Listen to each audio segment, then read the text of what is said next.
Hey everyone, I'm Jen, and I own a veterinary technician relief business. And I'm Michelle. I own a veterinary technician mobile house call business. And you are And you are listening listening to to Endless Endless Journeys, Journeys, the Vet the Tech Vet Tech Odyssey Odyssey podcast. podcast. In this podcast, we will be discussing and meeting with credentialed technicians who have created their own path with business ownership within the veterinary space. Our goal is to help inspire burnt out vet techs before they leave the industry altogether through our stories and the stories of other vet tech business owners.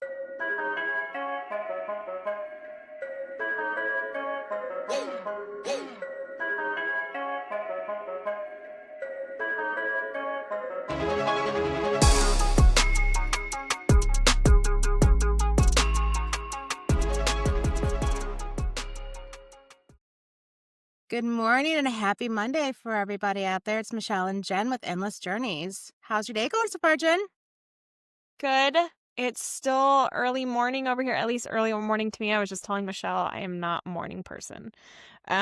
So I'm still waking up a little bit here, but I'm feeling pretty good. I at least had my coffee and my breakfast, and yeah, yeah, feeling pretty good. And it's a beautiful day here, still. So, and Michelle was just saying that it was a pretty good day over there too. Yes, it's like that perfect 75 degrees, partly sunny, and having the windows open type of day. So I've already had my coffee. It's afternoon because I'm 3 hours ahead of Jen. And it's interesting. I didn't know you weren't a morning person either until we did the pre-record. I wake up at like 7:30, but I don't know if I've told you this. Like, I'm so freaking lazy in the morning that the night before I make my cold coffee because I have to have like iced coffee. I set it on my nightstand in a cup that keeps it really cold. So that way, as soon as I like wake up, I just reach Oh, over that's and grab. helpful.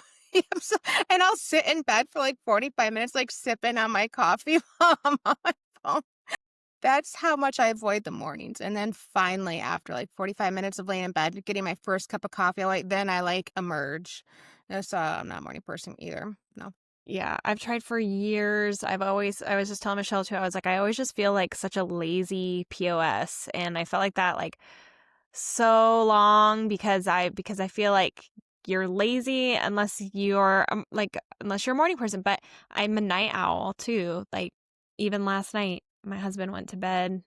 He was actually begging to go to bed while we were watching a TV show. And I'm like, once we start an episode, I'm like, we will finish it. Like, none of this half ass, like, we're going to watch half of the episode and finish it a week later. No. So he's like begging to go to bed. And I don't know, he went to bed after. And I'm like, I'm still awake. So I stayed up and I read books until like 11 or midnight. And then I went to bed. So I'm a night owl. And I don't know, just waking up that early. Just getting out of bed. I hate getting out of bed. Yeah, but here I am. I'm awake. We're recording. We're going to do this today. Ready. And here's the cool part, Jen, at least for you. After this, after we chat with Daphne, like you got the rest of the day off to go do what you want. Like you're getting your work done early on your day off. So that's another positive way of looking Yeah. at Well, and it. I told Michelle I normally like to go to the gym before we record so I can just get it out of the way. But no matter what I try to do, I can't stand going to the gym in the morning. So it wasn't going to happen. It's like, whatever. I'll either go after we record or I'll just go tomorrow. It's fine. No biggie. As long as I work out 4 to 5 days a week, it's fine. It's not that big of a deal. So. That's so impressive. I work out like 4 to 5 times a year. That's so impressive, Jen. I give you credit, my dear. Well, like I said, I still feel lazy right now, so it's fine. It's fine. It's just because it's the morning time. I'll wake up. I even used to tell people like I usually like don't really wake up until around like noon. So it's okay. We got this. We got this. How was your work week last week? Any ups, any downs, anything interesting and over with your work week? Last week, oh gosh, I worked 2 days last week and it was really horrible. So usually like Labor Day weekend is awful, but this was actually the very first year that I've ever had that I didn't actually work a 3-day weekend. I didn't work Labor Day weekend. So this was probably, like I said, the first time since I started working in vet med where I did not work Labor Day weekend, or at least like working in emergency. And I started working in emergency in 2013. So That was really, really nice. I had a really great Labor Day weekend. We went camping and we went backpacking. And then I came back and I worked Tuesday and Wednesday. And just the follow up from Labor Day weekend was still pretty bad. We had a ton of hospitalized patients and we were really short staffed, just like it always is. I mean, that's why I'm working relief there, right? I'd say that's why you're relief, right? Because they're Yep, chronically really short short-staffed. staffed. Um, we had we had multiple parvo patients, and then we just had a lot of critical patients that were in oxygen, and it was just nonstop. It was actually pretty bad. It was really, really bad. It was just exhausting.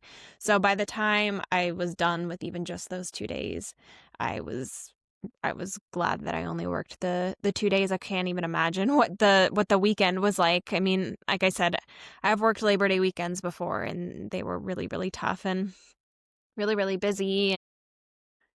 So, yeah, as far as like highs and lows, honestly, the low was having so many hospitalized patients. I mean, there were so many that I was behind a lot and I was just trying to keep up. And there were a lot of times too where I was the only one that was able to even work on the hospitalized patients because we had so many workup things coming in. And I remember just trying to keep up with hospital patients, and then a stat would be called. So then I have to walk away from my hospital patient and then I have to take care of the emergency that's going on.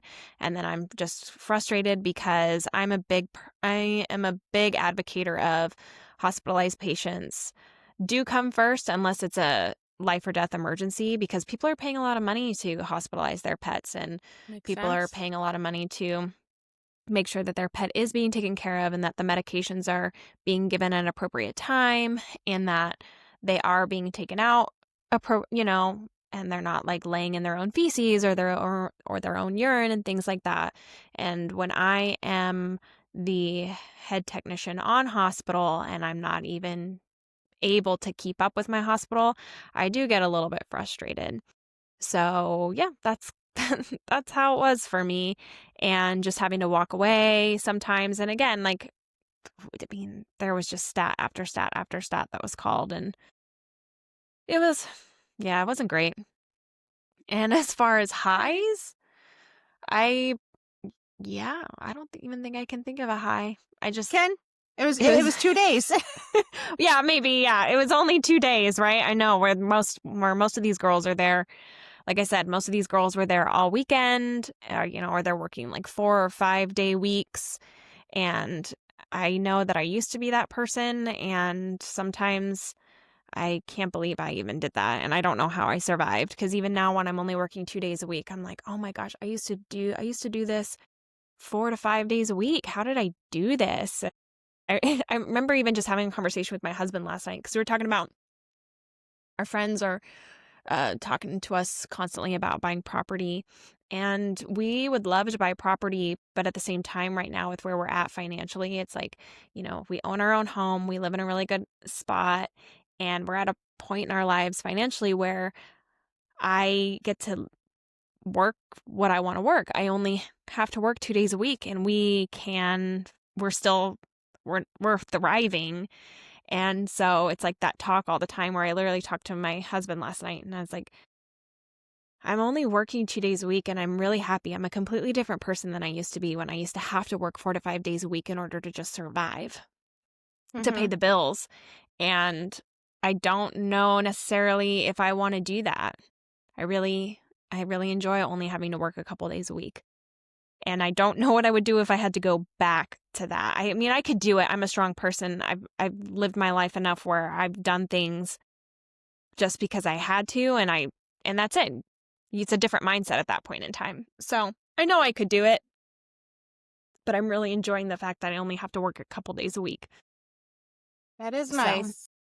A couple days, I mean, I think back to when I was younger, I don't know if I could handle the clinic life physically anymore. I mean, I'm not old, but I'm not a spring chicken either. Like my bones aren't that dusty, but I don't know if I could handle like the long days. I only work 4 days now and I average 25 to 30 hours a week, but let me tell you, like I'm tired. Like yeah, so to these girls who are always in the emergency critical care setting, like, I just look at them with complete fascination. I'm like, my heroes, my freaking heroes. What about you, Michelle? What were your highs and your lows for this week?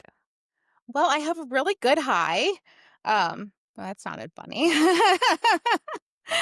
I know I mentioned her actually, my client whose dog had the mast cell tumor on her chest, but then they also found nodules on her Oh, liver yeah. and they Mhm. were suspicious. Well, Yeah. we got some good news. The nodules on the liver were nothing. They're just hanging out on the liver. They're nothing to be scared of. Yay. So only after all scans, x-rays, the only thing she had was one small mast cell tumor that has now been surgically removed. I've been checking up on her. I texted the owner Saturday night and she said she was doing good. She wasn't itching at her incision site. So we're really happy because I was really nervous that there could have been something on the liver, which is, why they biopsied it. And so, yeah, was it the liver or was it the spleen? I I feel forgot. like I remember you saying it was the liver. Was it the, okay? Yeah, yeah, I know it's one of those organs in the body Yeah. somewhere. But yeah, I'm really happy to hear that. I was waiting by my phone a lot for the updates from that owner, so I'm ecstatic. That just made my day to hear that she's Oh, doing good. She's yay. got a good Good. prognosis. Yes. And this is my low point of the week. This actually happened just this morning.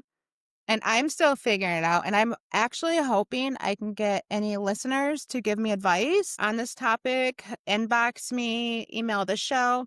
I don't know if what I did here was in the wrong. I think I handled it correctly. But if you own your own business already, you know about referrals, right? Like, for example, I do nail trims, anal glands, medication administration.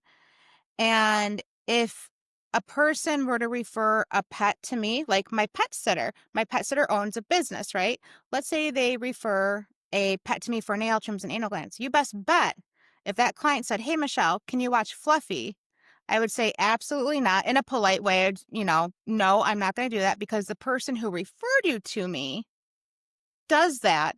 And I don't want to tread on their territory, but I wouldn't say it like that. I would have a more professional way of saying it, and I would reach back out to the person that sent them to me and be like, "Hey, FYI, your owner is asking about this." I did for a little while work at a specialty practice. We only focused on one part of the body. And my DVM was adamant that we did nothing GP related because he was like, "We thrive off of me working on this one body part. So if word gets out that I'm even doing a Bordetella vaccine," he's like, "other clinics will stop referring to me. So we don't touch that as a specialty practice." That stuck with me. So now as a business owner, it's a thing, it's business etiquette. You don't poach your referrals. Yeah. Yes. I agree. um, right? Okay. Yes. So my dog Bronson, his boarding daycare facility, Bronson has been going there. He's there right now. He's been going there since the day my business opened up. He's been going there since he was a puppy. I've also been seeing one of my A plus top stellar clients. They were my third client to ever walk in the door with me. They saw me once a month nonstop with their old dog who passed away. They got the puppy before the old dog passed away. They started seeing me with that puppy. And Okay. then they got another dog and they started seeing me with that dog too. So almost 4 years, once a month on the dot. We didn't miss a beat.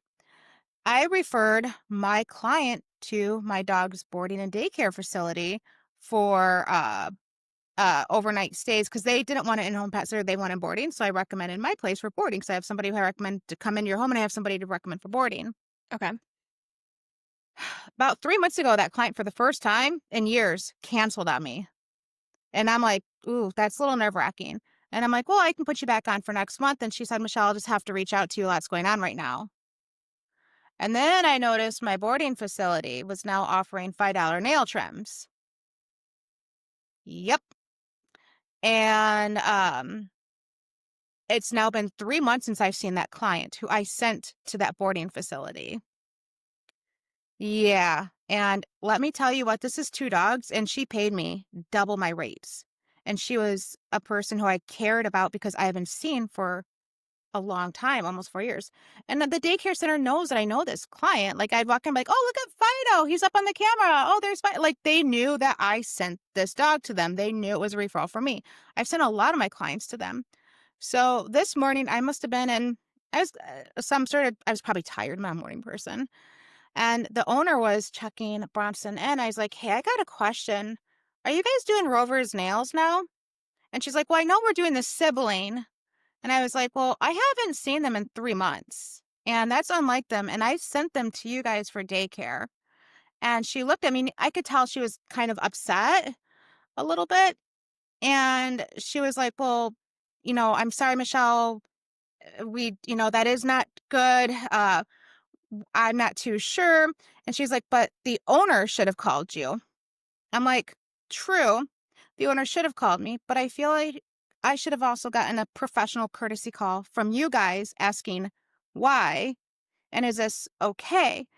And I told her exactly. I was like, if you guys sent a patient to me for nail trims or anal glands, I wouldn't dare pet sit them.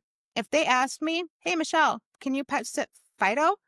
I would have called you immediately and been like, hey, your client is wanting me to pet sit. Maybe there's a good reason. Maybe they're not up to date on their influenza vaccine. Maybe they're too full that day. Maybe there is a legit reason, but even so, that professional courtesy phone call, so that way you're not left thinking, did a business I sent my client to just poach my client? Especially a client they know that's been mine for way longer than it was theirs, and a client they know I have a really good relationship with. So the only overall it went well, and she did seem kind of upset and she did seem concerned. But when I said I should have gotten a professional courtesy phone call, she didn't reciprocate that part very well. And I'm sitting here thinking, I would have done the same to you. I would have most definitely been like, hey, it's Michelle. Fido's mom wants me to pet sit. I don't do it, but is everything okay? Is there a certain reason? Because we can't always believe what an owner is saying is correct. Like, so that's where I'm at. Bronson's still going there for his daycare. Bronson's still going there for boarding. That's his second home. They've been so great to us. We both opened our business like within a month of each other. Oh, wow. Yeah, so we kind of like our businesses grew together. Yeah. And I can't help but to think of like, well, how many other times has this happened where it's gone unnoticed? And it was a hard conversation for me to have, especially, at like 9 Yeah. o'clock in the morning before I started recording this episode. But I'm like, I feel like there should be some professional courtesy when things like this happen, because there could be a very good reason. And I think I know the reason why.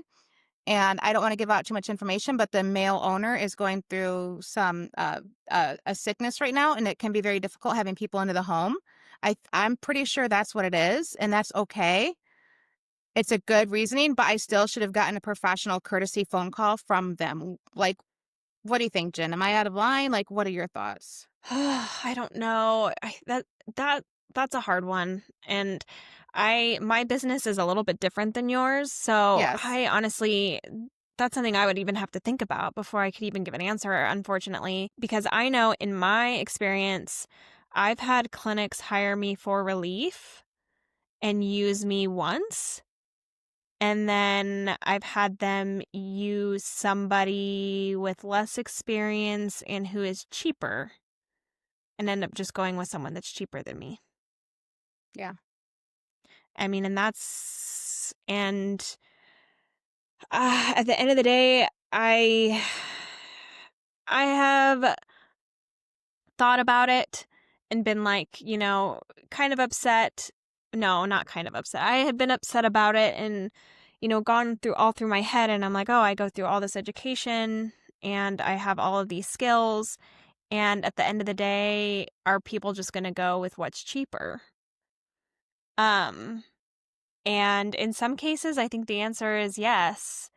And I eventually had to let it go. And this was also with a clinic that I thought was going to use me a lot more and I had a really good relationship with. So I kind of had to just go through it in my head to be like, obviously, it's not meant for me. That clinic isn't meant for me. If they want to use me, they will. But at the end of the day, if they want to go cheaper, then that's a choice that they're making, and I have no control over it. So at the end of the day, that's just the way my thoughts go of I really don't have any control over it, and I can mull over it, and I can let it bother me and let it take my energy, but at the end of the day, it is what it is, and I just have to keep moving forward with with the clinics that I know appreciate me and will use me and would be happy to pay me what they want to pay me. So I feel like that's more of the reason why, and that was just that isolated incident where I know and I have a feeling in my heart that the only reason they went with someone else is because the pay was a lot cheaper for them than it would be for me. And I didn't question it specifically to that clinic. So, I don't know. But like I said, our businesses are different in that aspect. It's true. That's why I'm hoping there's other mobile vet techs who are going to Right. listen to this and Right. send me a message, send the podcast a message and let me know because and I'm going to say I don't think it's because they're cheaper. Honestly, because she paid me double my rates. Like Okay. that I don't believe that was an issue. I believe the issue is, her husband's sick and I've noticed behavioral changes with the husband Yeah. with people And coming into the home, and I think that's it. It's more convenient for her when the dogs are there for daycare yeah. So do for you think them. that you're more bothered by it just because you feel a little bit of disrespect because you would have felt better if you knew what the reasoning was, why they decided to go to someone else as opposed to you?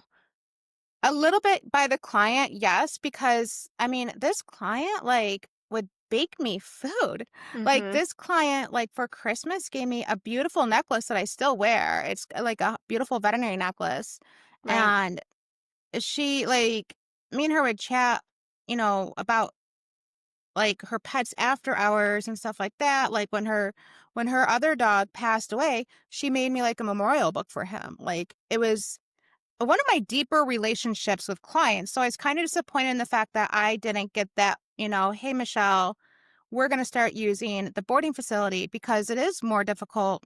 The behavioral changes with the husband. He gets more stressed out with the dogs. He gets more stressed out with things not being in particular order. I would have been completely like, I understand. It's not a price thing. This is a lot less stressful now than it was 3 years ago before his health started declining. Mhm. And I wish that the boarding facility, and this is where I get more upset, is I wish the boarding facility would have been like, oh, this is one of Michelle's top clients. We know this is her top client. Yeah. Michelle brought us a very, very good client. Let's give her a courtesy call to let her know this is what's going on because I'm Yeah. fine with the end result, like, because this is how things go. Yeah. It's I don't think it's no longer feasible for me to come into the house when the husband's getting upset at the dogs for every little thing that they do during the nail trim, and that's what's been going on. Is Yeah. it gets stressed out with the dogs not doing exactly what he says at that second, even though they're Mm. still doing good. Yeah. I'm pretty sure that's the situation, but I would think the respectful thing for the boarding facility to do would be like, we know this is your top client. Yeah. We know you sent her to us. So we're going to give you a courtesy call. Hey, this is what's going on versus just taking them and blindsiding me. So I felt more blindsided than anything. And again, I'm treading carefully because this is my dog's boarding facility. I Yeah. use them often. While we're gone for 2 weeks, he's going to be staying there. So it's different when I care about A, my dog, B, I know they're good. I'm still referring my clients because when my clients like, hey, Michelle, who do you take your dogs to for boarding? Well, this is who I take them to. Now I'm a little bit more hesitant to be like, oh, yeah, they're the best. They're the greatest. I Yeah. love them. Now it's just like, well, this is who I take them to because are they going to swipe up and snatch that other client from me? Right. Because now they have a groomer on staff. They didn't have a groomer on staff, up until like 3 months ago. So now that Right. they do, I'm in fear of saying my clients to them, they're going to snatch up my clients. So to me, it's not Yeah. good business etiquette or Right. ethics to do that to another business who's sending you clients. Right. No, Oh, I it's a rough totally get one. that. I totally understand that, and I can see why that would be frustrating and upsetting. Yeah. So again, I know the reason why. I'm pretty sure I know the reason why, given the Right. history. And it's sad and it needed to get done. I just wish that the client and the boarding facility Would would have have given handled it me differently. would have handled it differently since I brought them together. Like, I feel Right. like I just, that's my only thing, but I understand why it needs to get done. Like, Right. so yeah, yeah, if any other mobile vet techs out there have a similar situation or can tell me if I've guided that in the right direction or not, please let me know, because that is the first time I have ran into that as a business owner, and I hope I navigated it correctly. Yeah. Yeah. Yeah. Ugh, I'm Yeah. sorry. That's okay. That Shit sucks. happens. Yeah. Yeah. But we have some good stuff going on this week. I don't know if you've been Mhm. paying attention to all the news stuff this week. Did you see, just a follow up from our non-human nurse chill and spill thing that we recorded not too long ago? Did you see in one of the vet tech groups that Tarte Cosmetics is now giving a 40% off to licensed technicians only?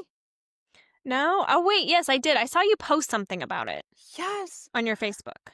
Yes, I do. I love it. So when you go to Tarte Cosmetics, if you want 40% off, you have to upload your professional license. Oh, wow. So is that like a makeup site? What is Tarte Uh, Cosmetics? they're a makeup brand. I wouldn't say they're like Okay. mid-level, more high-end. Like their mascara is like $30. Okay. Um, yeah, I've used a few of their products. I'm not married to any makeup brand or any skincare brand. Mhm. I just think it's really cool that they're creating a standard Yeah. for their medical professionals program and not just giving everybody the discount. Because Right. if I don't know if you remember that whole debacle with oh god, Peloton a few years ago, where Peloton I wouldn't give feel like veterinary you professionals a discount. brought it up one Yeah. time. So Peloton wouldn't give veterinary professionals a discount until like we raised hell on social media. And there's a lot of manufacturers that won't give veterinary professionals discounts. Yeah. My true belief is because Because we don't don't have a standard. we don't have a standard. So when Lovesac also did the same thing, that you have to upload a medical license to get the discount. So I'm like, my next couch is going to be a Lovesac, just because I feel like Lovesac and Tarte are holding our standard. They're They're holding, supporting.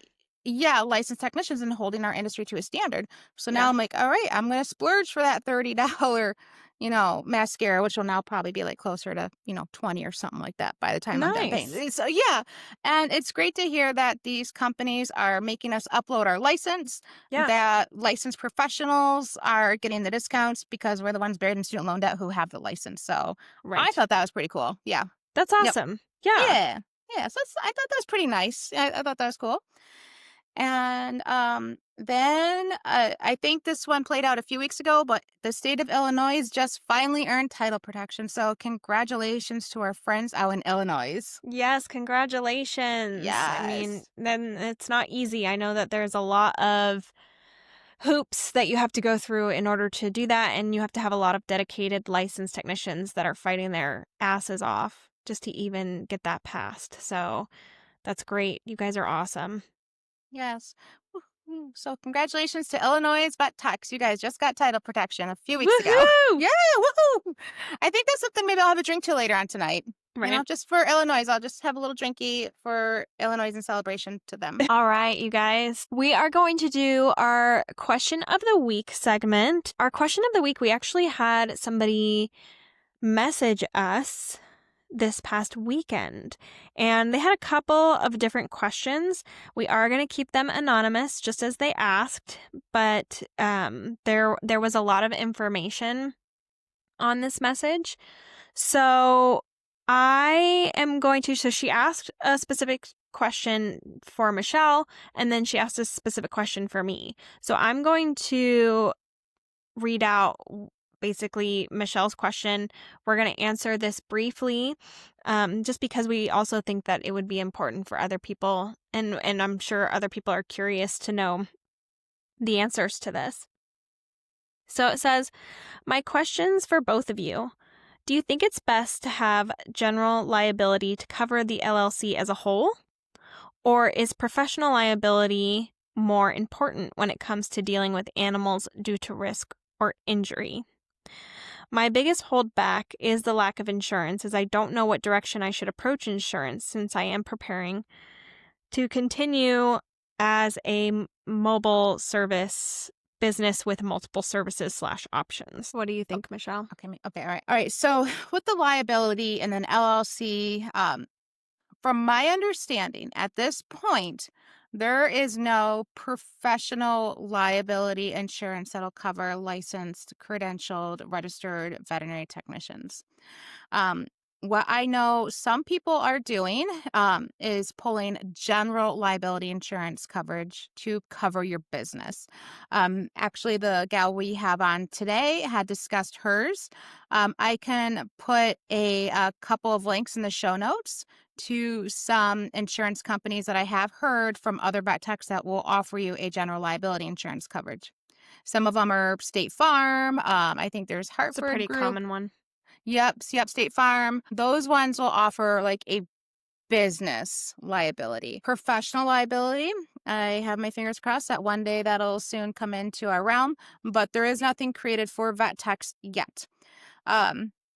Now, she did go on to mention a lot of different things that she will be doing beyond just the occasional nail trim and pet sitting. And again, we want to keep her anonymous, but she's got some pretty cool stuff in here that she wants to do. She sounds like she's a pretty talented technician with a lot of things that she wants to do. So to me, I think the pet walking and pet sitting is going to be a very small portion of her business. But I do know a lot of vet techs who do nail trims, anal glands, pet sitting, pet walking, who will use PCI, which is pet care insurance. Yep, exactly. Pet care insurance.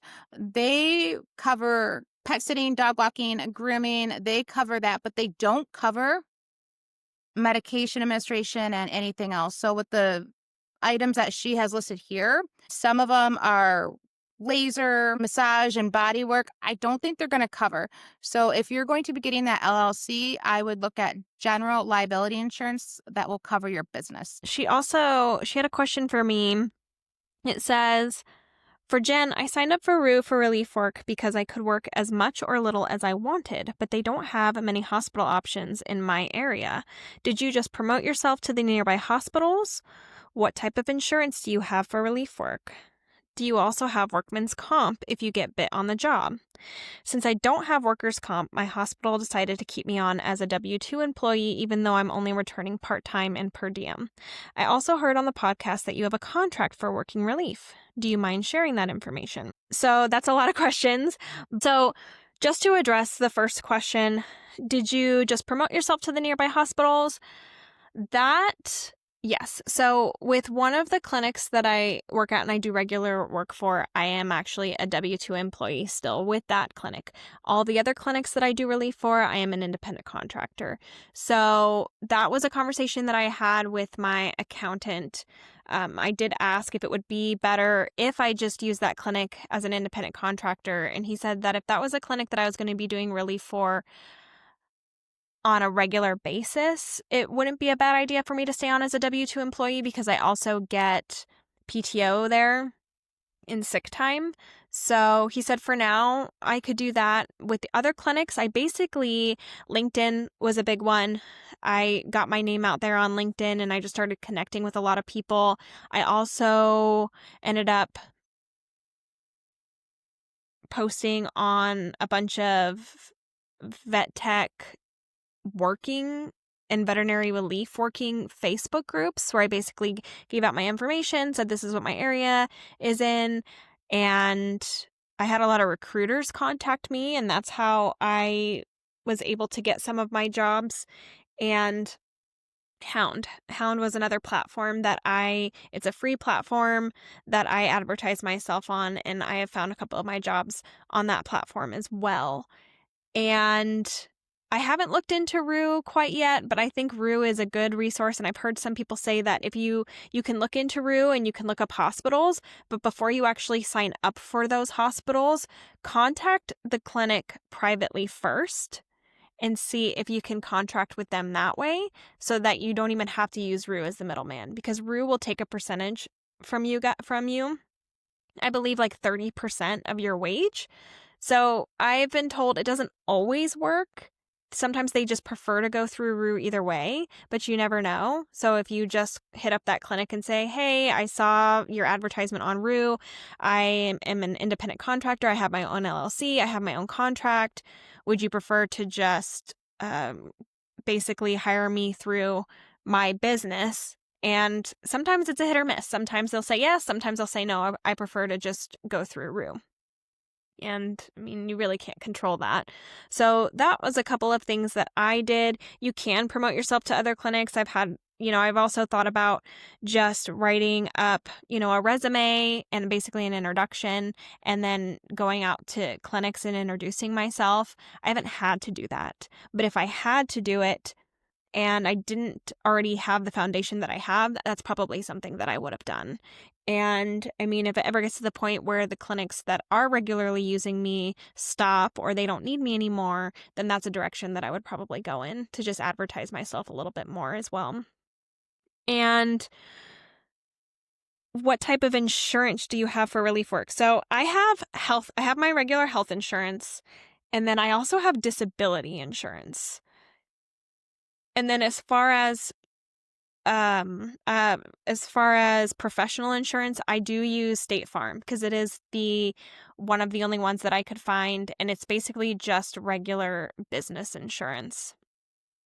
Like Michelle said, we don't have something that covers specific for professional liability insurance, but it is a basic liability insurance for my business. And it says, do you also have workman's comp if you get bit on the job? I don't have workman's comp. From the research I've done on workman's comp, from what I believe it's the employer that gives out workman's comp. So as me being self-employed and an independent contractor, I cannot purchase workman's comp just for myself. That is the business that purchases that. Have you heard anything different from that, Michelle? No. Yeah, there. From what I know, there's no workman's comp insurance that a self-employer can give themselves. So I also have disability insurance. I got disability insurance through my financial advisor.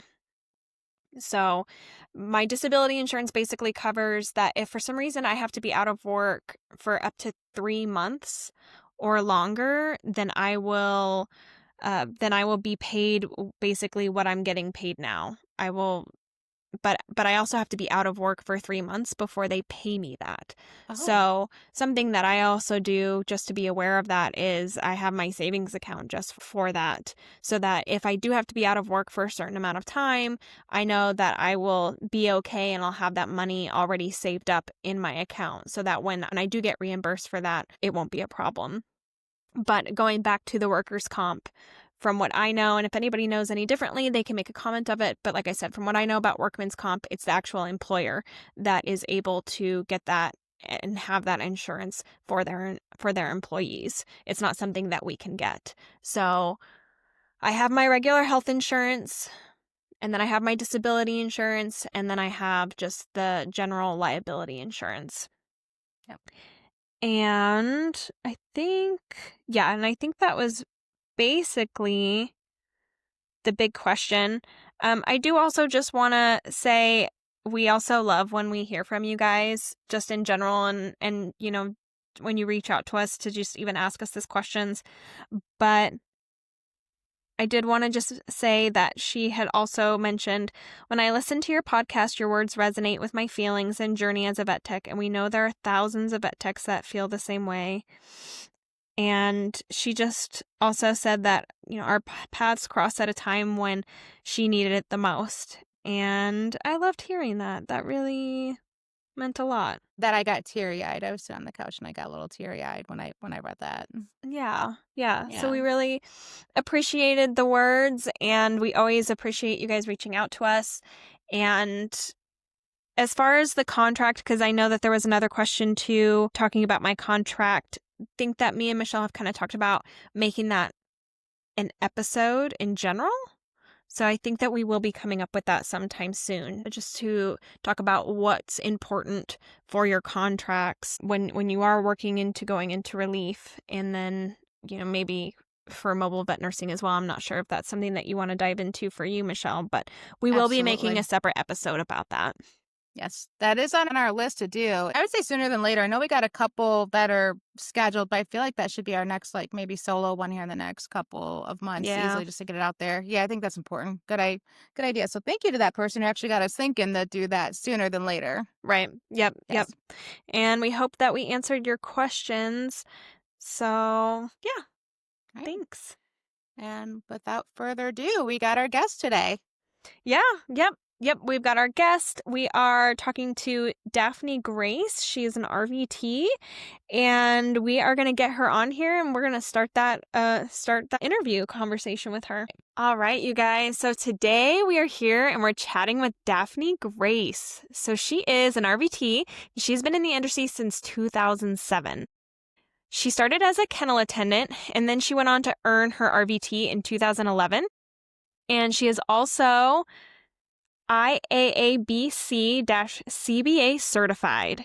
In November 2024, she opened up her own mobile business, and that's called Muttstrut LLC. Muttstrut offers nail trims, anal glands, medication administration, but also offers basic training and obedience, which is awesome. That's pretty similar to what Michelle does. So we're focusing on mobile veterinary nursing on this episode. So what we normally like to do is to really get to know our guests. We think that it's kind of cool to know what kind of breeds of dogs that you own. It tells us a little bit more about you. So would you like to start off with that, Daphne? Yeah, sure. Just real fast. It's not CBA, but it's SBA. Um, apologies. And Okay. yeah. And the 3 dogs that I own, actually, I own a lot of pets. I own 2 tarantulas, and I own a border collie, a Malinois, and a Doberman that I do sports with. And I also own about 10 chickens. Those are basically for my Wow. husband's hobby. Well, that's awesome. That's so cool. Tell us about the Doberman. As a Doberman owner myself, is he as crazy as mine? But I see your Doberman. He looks like such a well-behaved, good boy. Like he's on it. So when he was a puppy, he brought me to tears every single day. Like I went to my trainer friends, got him evaluated, and I was like, what am I doing wrong? What am I doing wrong with him? And they ended up telling me it's not you, it's him. So when he was little, he was absolutely a naughty boy. And I had a vet forewarn me that Dobermans are such naughty dogs as puppies. But I thought, oh, they're like border collies. I can definitely work with a border collie. The thing was, every time I gave him like a path to choose good, he chose chaos instead. Thankfully, as he got older and there was another trainer that owned Dobermans and showed me the right path, that's what he's the one that influenced my training. He finally started to show me the path of good. Still a little naughty here and there. Was Bronson that difficult too, Michelle? Didn't think I was going to survive Bronson. Okay, so that's good to know, because I've always wanted a Doberman, but I have always had golden retrievers, and they're really easy, so maybe I just shouldn't have a Doberman. That's what that's telling me.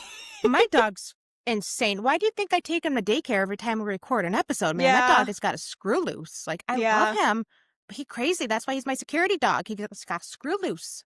Well, they're Especially that working first dogs, year. though, right? What were they originally bred for, Dobermans? Protection.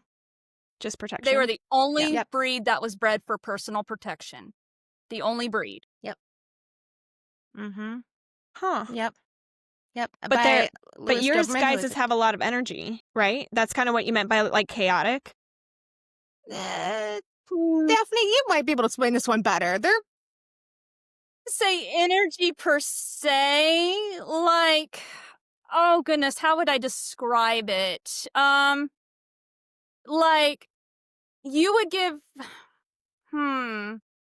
in obedience, They you make would give good him sport like decisions. a popsicle.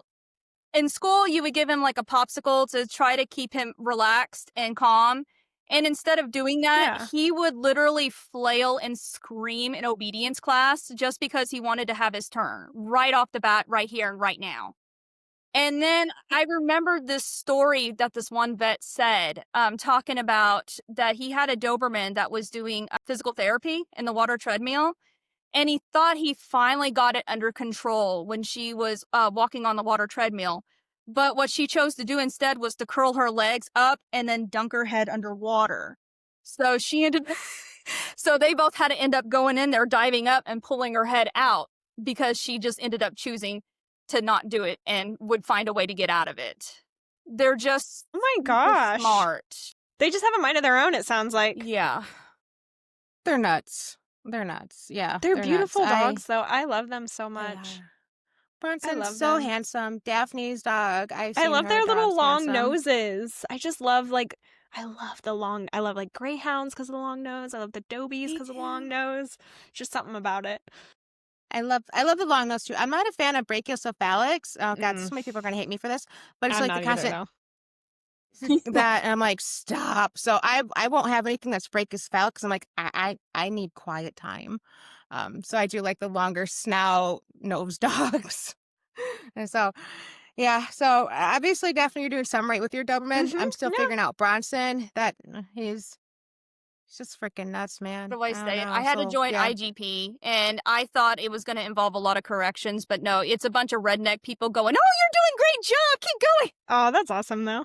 Smart people. We talked about the last episode. Yeah. Okay, cool. Maybe I should join that. Is there like local chapters, like one around here, or is it just in your area in Oklahoma? Everywhere, you just got to look at your DBG website. With everything that you're doing, tell us, Daphne, what does your average work week look like? Scheduling, hobbies, time with family, like what's your average week? So I try to make weekends off for me to do dog sports and for me to have follow up through my hobbies and spend time with my husband. On the weekdays, there's some places where I'll do house visits, some places where I'll do nail trims, some places where I'll go and do help some training with some clients. So I usually start my day at like 8 o'clock and try to end it around 5 o'clock. Long day. Pretty solid day, though.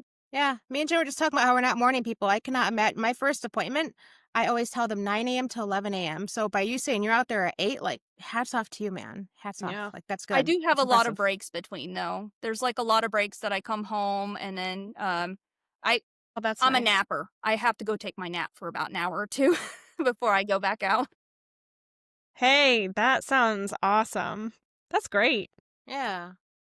Just like your Nice. second rally. Yeah. See, I power on through. I start and I'm like, I light them all up and I'm like, if I start at 11, I want to be done by 3 and I just keep going. I don't even stop to go to the bathroom unless I absolutely have to.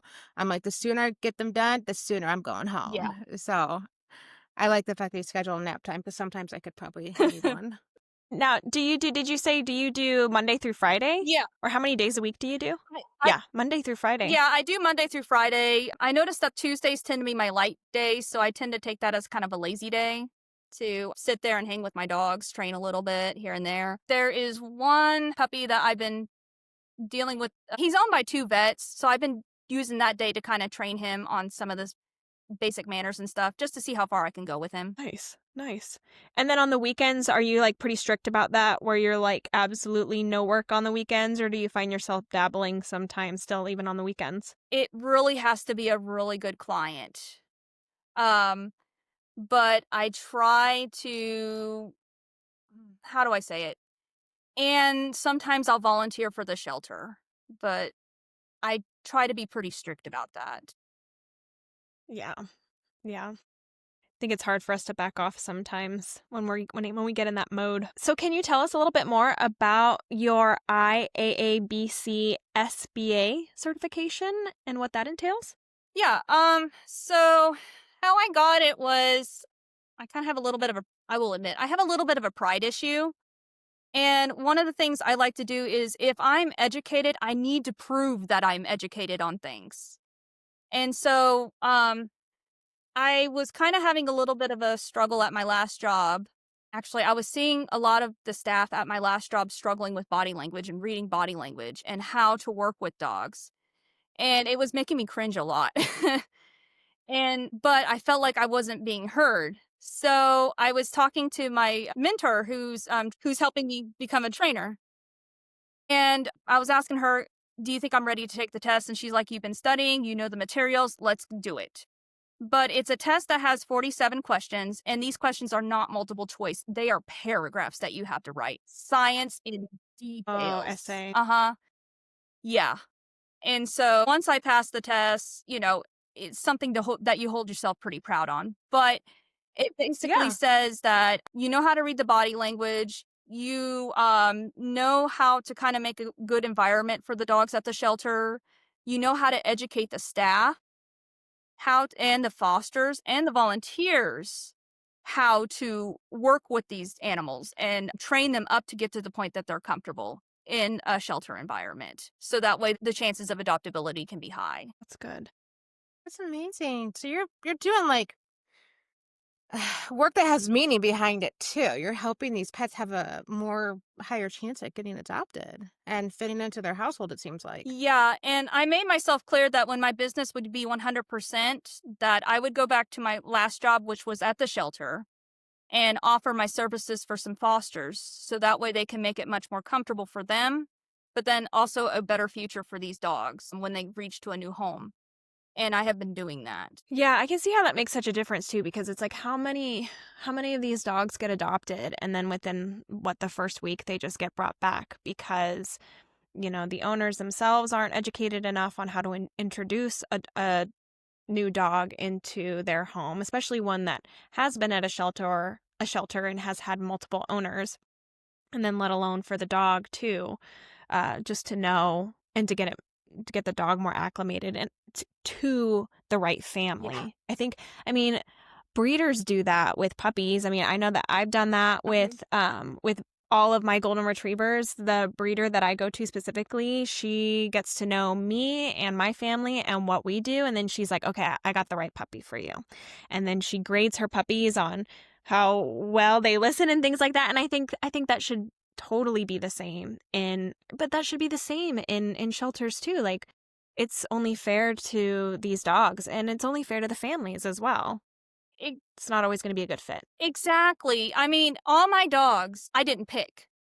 All my dogs actually came from, Ratchet, my Malinois, was from an oopsie. Yeah, she kind of was an oopsie, but even then, she was not picked. I did not pick her. I just told them my lifestyle, and they told me, I am picking these dogs for you. My border collie, he was a failed search and rescue dog, and they thought that my lifestyle was good for him and gave him to, and sold him to me. All my dogs were tested to make sure that my lifestyle matched with them. And because of that, I think they are very good. I really wish that the shelters and the rescues would do that type of survey. I'm happy that they're doing much more open adoptions. But at the same time, I really wish that they wouldn't be very, very strict about the yard, the house, and everything. Instead, look more into the family's personality and lifestyle, and then figure out which pet would fit with that family and lifestyle. Exactly. I tried to get into the fostering and I got denied because I got denied because my cats are really old. I have a 20-year-old cat, and they were talking to me about getting him updated on his vaccines. And I was like, I'm not going to do that. He's 20 years old. He's living a good life. He's up to date on his rabies vaccine, but no, I'm not going to do the FERCP. I don't feel like he needs it. I'm not going to do that. And they were like, well, then you can't adopt. And it was my 20-year-old cat. And I was like, okay, that's fine. And it's not a big deal to me. But all my other dogs are up to date on vaccines. I also don't year round. I treat my dogs because I live in North Idaho. So as far as fleas and ticks, they really don't need to be treated with fleas and ticks in the wintertime because it's so cold up here. And that was another reason why I got denied, because I had to year round treat them. And I was like, yeah, I'm not going to do that. Sorry. So yeah, just very, very strict on certain things. And even it's funny because one of the LVTs who volunteers there was like, I can advocate for her. She's a wonderful owner. She takes really good care of her dogs. But because of those tiny little things, they denied me. And I was like, okay, no, that's cool. I totally respect it. And I totally understand why you guys do that. So, but it's pretty strict. Yeah. It is. Did I tell you that's how I got Bronson? I tried doing the same thing. I tried going through adoption. I applied at everyone, even one in Oklahoma by you. I was like, I will drive to Oklahoma, y'all. Like, I will do it. Like, I was ready. And actually, the dog's name was Tupac. I'll never forget it. I was so excited. And then she was like, well, I don't think he'll survive the trip. He was like a 10-year-old Dobie, but I was ready to take him. I was like, I'll be down there in 3 days. And I kept on getting denied only because me and Alex didn't have a fenced in backyard. And on paper, like, we're perfect. I'm an LVT. At the time, I was working from home for multiple veterinary clinics. I had access to care, no kids. We owned a home. The only thing is we didn't have a fenced-in backyard, so we kept on getting denied. Finally, I went to Hubley. I drove down to, like, Fort Wayne, Indiana, met some guy who was selling him, and his name was Diesel at the time, as a security dog. So he was trying to, like, train him. And every time now Bronson, like, when I picked him up, he was like growling at somebody. And he's like, good boy, Diesel, good boy. I'm like, ooh, it's going to be a problem. And I'm still dealing with it. But yeah. But I mean, that's what they were bred for. You guys just said that. Yeah, So it's like, yeah. he's doing his job. But I don't think that guy had the qualifications. Right. There's other things I Exactly. think that guy was probably more talented at. That was not one of them. And yeah, I had to drive all the way to. No, yeah, he called me. He was nice. Like, he was really nice. He called me little mama. You know, he had tattoos everywhere. He was like, if you ever watched that show, is it Good Girls? That hot guy on there in Good Girls? That's who he fucking looked like. So that reminded me of him. And yeah, so that's who I bought Bronson off of, is some guy who looked like the hot guy from the Good Girls. Because you couldn't adopt from shelters. That's why you ended up going in that direction. Yep, and that's why I ended up just going back to my breeder again, because I really wanted to adopt a dog. I think it's important. And it was just over little things that I was just like, I mean, I know, for me personally, I know what's best for my animals. And okay, if that's going to be the reason, then I'm just going to go back to my breeder. And I got fit with a perfect dog. So it is a little bit disappointing sometimes, like you said, how strict they are. When you wish that they would be more strict on just trying to find the right home for the dog. Yep. Because there's so many times where it's a failure because they end up having to come back. Yeah, exactly. Thankfully here in Oklahoma, there's some rescues that I've met where the last job that I had, it was very open adoption and they were free. Everything was free. So everything was altered, vaccinated, heartworm tested. If they were positive, heartworm treatment was free. Everything was free. Yeah, so if you ever wish to adopt and you don't want to have questions asked, just come to Tulsa. But that's where I'm gonna go next, girl. I'll be right there. I remember too, like one of my trainers actually went to one of the rescues and they had to change up the contract because she wanted to delay on altering the dog, and they were willing to do that for her. But that was like one of the few rescues that I've ever met that was willing to do that. A lot of other rescues, they are very, very strict on what the guidelines, even to veterinarians, right? Which baffles me, because I mean, why say no to a veterinarian? Right? Mm-hmm. Or veterinary staff or veterinary professionals. Exactly. It's the same thing. Mm-hmm. Yeah. Ooh. But I mean, it's one of those things where I feel like I can see it sometimes where it's like we can't make exceptions for anybody. We have to follow the rules for everyone. Which again, which is why I was like, I totally respect it. I totally understand where you guys are coming from. These are just the choices that I make for my dogs. And they're still very healthy and they're still very well taken care of, but I totally get it. Exactly. Get it. That's all. So kind of going off of that, like, what are some of the key skills a technician needs to successfully run a mobile business from what you see?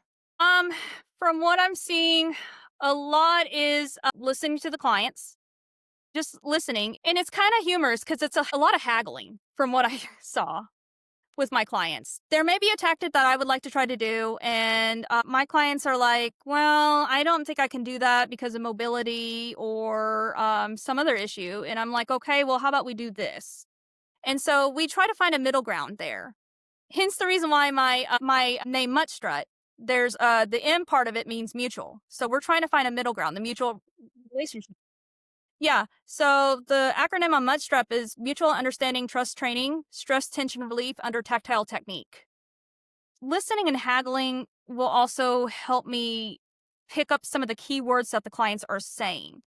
So, for example, when I'm doing nail trims, they'll mention that the pet had a surgery on one of that leg. And I'm like, oh, goodness, okay, we will do that leg last because that pet's going to be a little bit more tender on that leg versus the other legs. Also, connections. Connections is my biggest thing. My business would not be the way it is without my connections. So I am so thankful for all the trainers. Believe it or not, other trainers have referred people over to me. Not just that, other veterinarians that are owning private clinics have referred clients over to me. And that's because I have done everything I could to earn their trust. So you guys talked about working at a vet clinic and, for so many years. That's part of the reason why, is because you want to get a relationship with your veterinarians. You want to get a relationship with all the veterinarian staff. And as much as it makes it cringe, with a town like Tulsa, Oklahoma, you need to end on good terms. I'm sorry, but you really do need to end on good terms. If you are going to leave a facility, do try to end it well. Because if you try to leave and you do not end it in good relationship, there's your reputation. You're not going to make it good. Yeah, the vet world is small. Mm-hmm. Yeah. And even though I had a few arguments with my last job among the shelter staff, I still ended on a good term relationship that they're still referring clients over to me. I didn't think I ended on a good relationship, but apparently I did. And I'm going to try to do everything I can to keep that relationship. No, that's smart. Yeah, no. You don't want to go out in the blaze of glory and then you're not going to get referrals from local other animal professionals in your area either. And yeah. The other advice, and I really love this, that my dad has given me, is keep your OGs. Keep your OGs. Keep the strong relationship with your OGs. Yeah, you're going to have new clients, but still pay attention to the foundations. They're the ones that kept your business going and started going and going strong.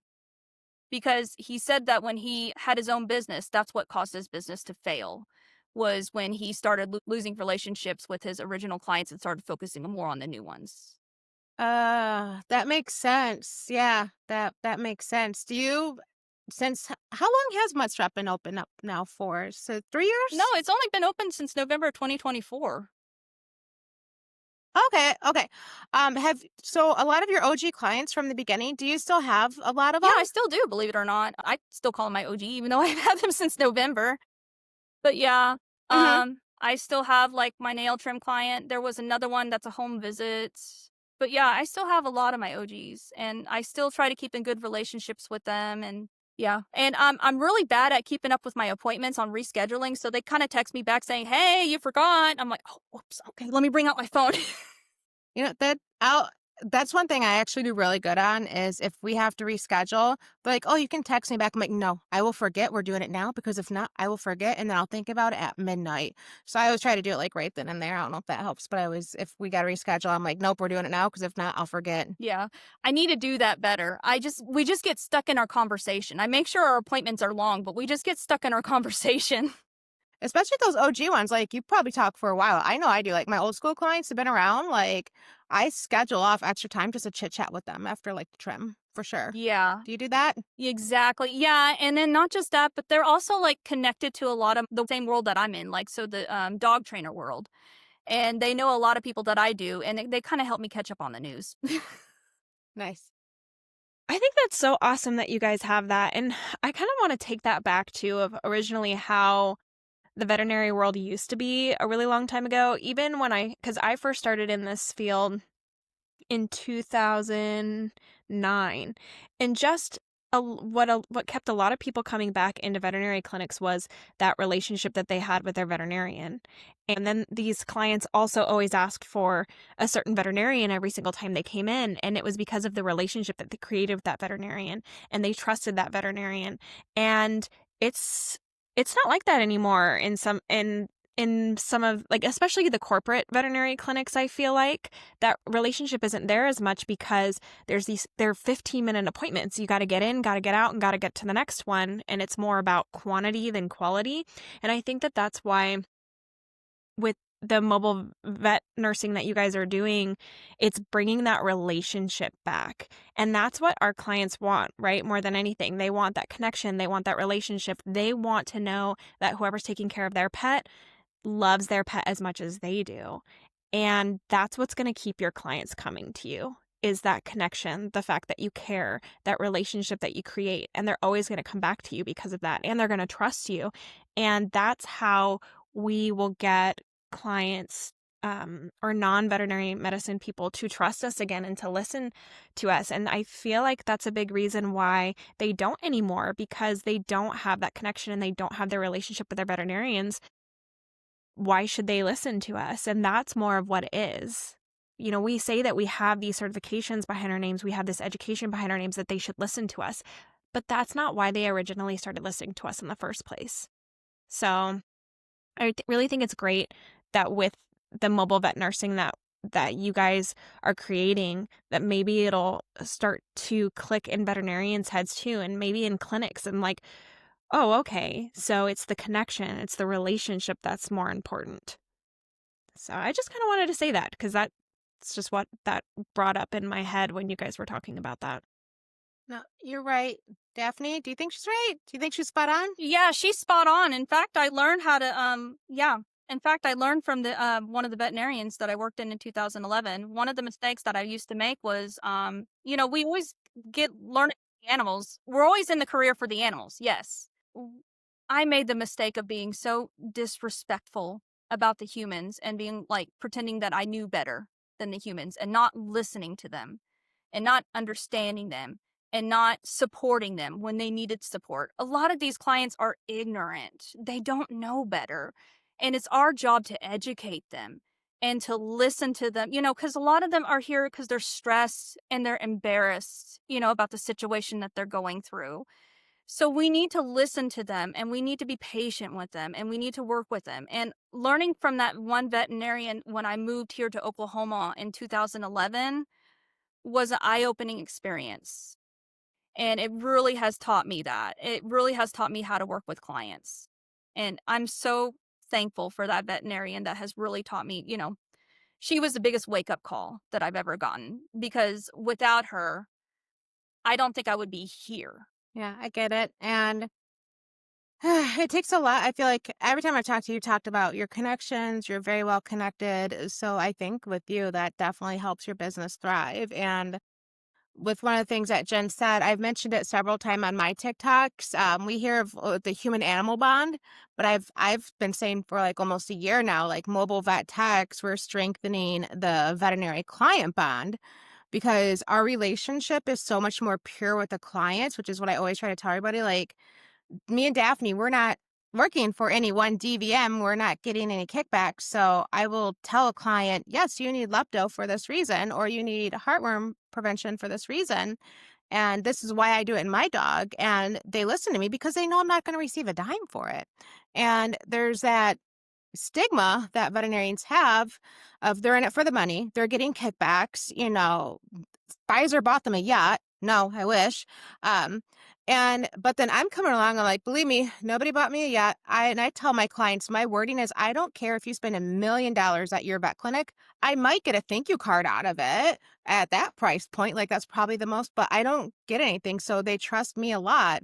And they come to me like, hey, my veterinarian recommended this and this. I'm like, yep, and this is why. And I would do it for my dog. And my dog has had this. My dog is on this. I think that's what helps me and Daphne so much, is like we are, mobile vet techs are reinforcing that client veterinary bond that I feel has been kind of broken by the internet, by social media over the past 10 or 15 years, where they no longer believe us. They're seeing a revolving door of doctors. Well, me and Daphne are showing up once a month, and it doesn't matter what they buy or don't buy at their vet clinic. We can help them make those informed decisions. Not just that, but then also some of them, what they go at the vet clinic, they heard what the vet said, but it really didn't sink in. So they'll grab like the paperwork and blood work, and then they'll wait for us to come, and they'll be like, hey, can you interpret this? And so we Yeah. will I will have to interpret them and tell them what to be prepared for, like, the next time, help them be prepared for the next time. I also, like, for example, there was, like, this one client that had a cat with a heart condition and kidney failure, and they just started finding out that the cat had kidney failure, and, they didn't know about the iris program, to look into the iris, which is, how do I say, it has, like, the 4 stages of kidney failure and what to do about the 4 stages.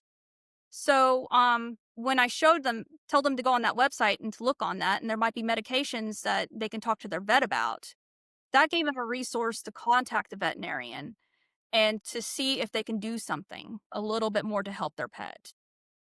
So, it's not like we're telling them a treatment or anything. We're just offering them a resource to kind of help look and communicate a little bit more to their veterinarian, a bridge to kind of strengthen the relationship in a way. Okay, and that's Right. called the IRIS program, IRIS. Huh?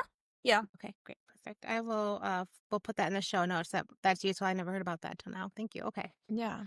All right. Yeah, and I mean, I've even recently had an experience like that with one of my husband's buddies. His dog was going through some problems, and I was like, "Yeah, I just really need to take her to a vet." And, he did. And then they showed up with this estimate of all of these things that were for more than just what he was there for. And he immediately was like overwhelmed, and he legit told me, because we ended up meeting up, and he showed me the estimate, and I went over everything with him, and he goes, "Yeah," he goes, "honestly, it just seemed more like a sales tactic than anything, and I honestly just stopped listening because it seemed like it was more just a sales lecture than them actually telling me what I absolutely needed.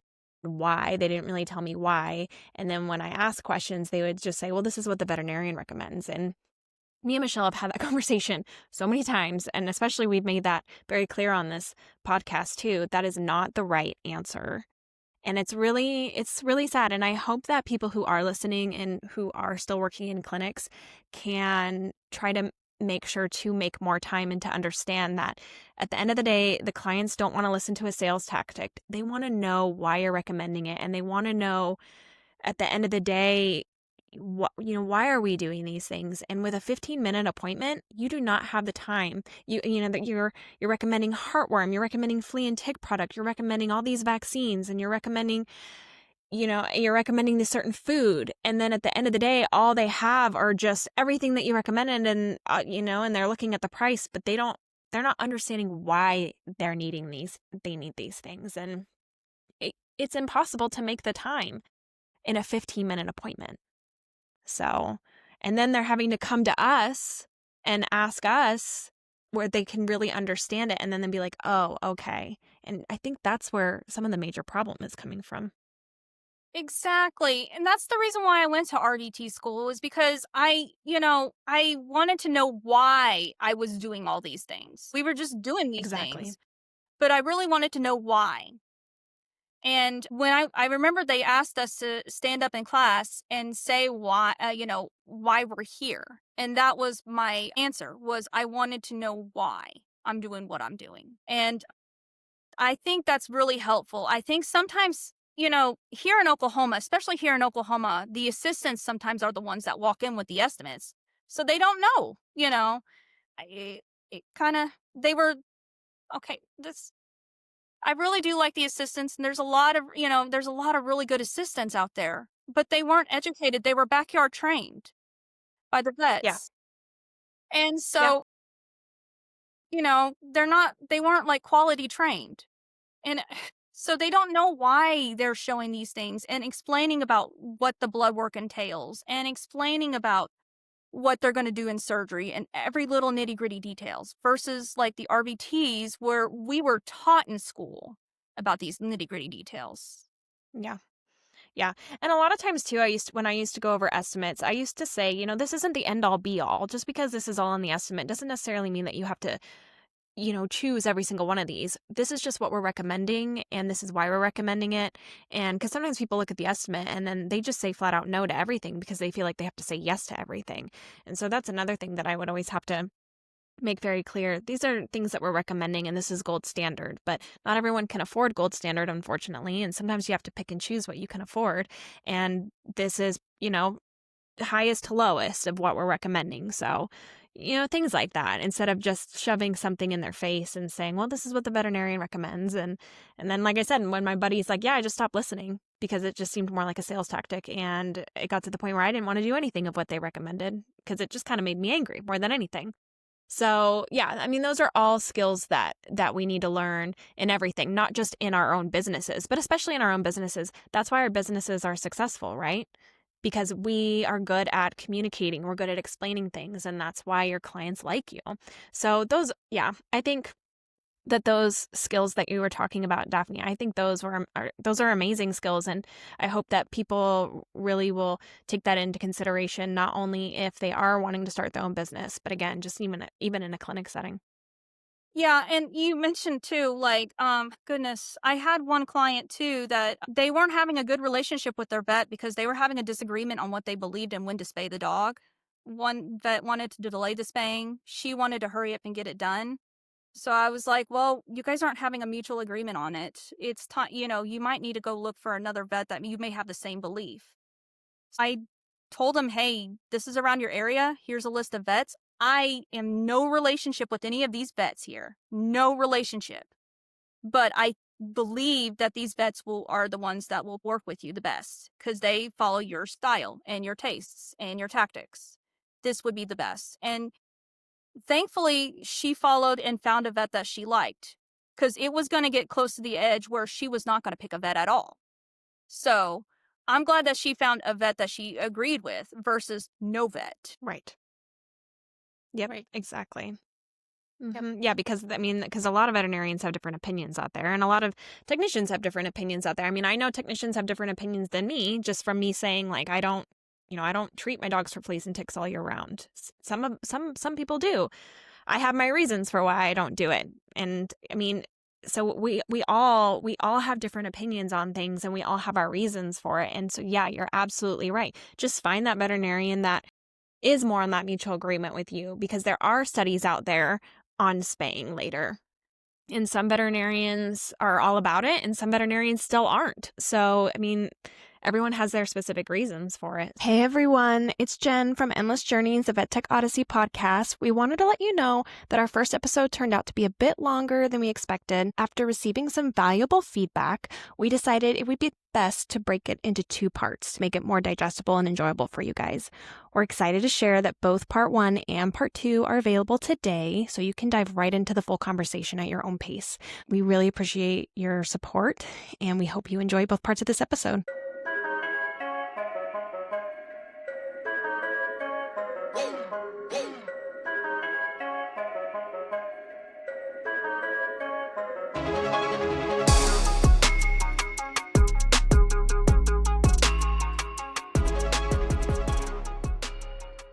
Thank you so much for tuning in to Endless Journeys, the Vet Tech Odyssey podcast. We hope you enjoyed today's episode and found some valuable insights. If you did, be sure to subscribe so you never miss an episode. We'd love to hear your thoughts, so please leave us a review and let us know what you think. You can also connect with us on all social media platforms at Endless Journeys, the Vet Tech Odyssey podcast. Until next time, keep learning, keep growing, and keep making a positive impact in the veterinary world. We need you guys. Have a great day.